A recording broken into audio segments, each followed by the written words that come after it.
Satellite power sources.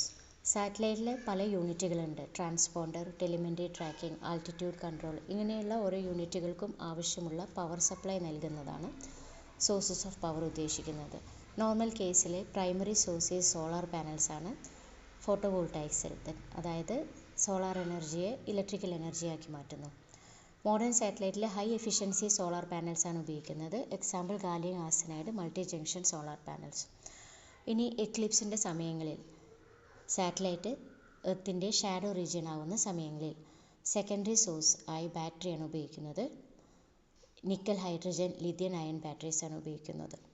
Jio stationery സാറ്റലൈറ്റിൻ്റെയൊക്കെ life period 10 to 15 years അല്ലെങ്കിൽ 15 to 20 years ആണ്.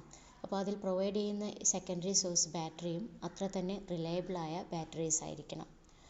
ഇനി സോളാർ പാനലിൽ നിന്ന് ഡെവലപ്പ് ചെയ്തെടുക്കുന്ന പവർ അതേപോലെ നമ്മൾ ഉപയോഗിക്കുന്നില്ല. അത് ഓരോ യൂണിറ്റിലേക്കും ആവശ്യമായ തരത്തിലേക്ക് വോൾട്ടേജ് റെഗുലേറ്റ് ചെയ്ത് പവർ ഡിസ്ട്രിബ്യൂഷൻ യൂണിറ്റ് വഴി ഡിഫറൻ്റായ യൂണിറ്റുകളിലേക്ക് പവർ ഡിസ്ട്രിബ്യൂട്ട് ചെയ്ത് പ്രൊട്ടക്ഷൻ സർക്യൂട്ടൊക്കെ ഉപയോഗിച്ച് പവർ കണ്ടീഷൻ ചെയ്തിട്ടാണ് ഓരോ യൂണിറ്റിലേക്കും ഉപയോഗിക്കുന്നത്.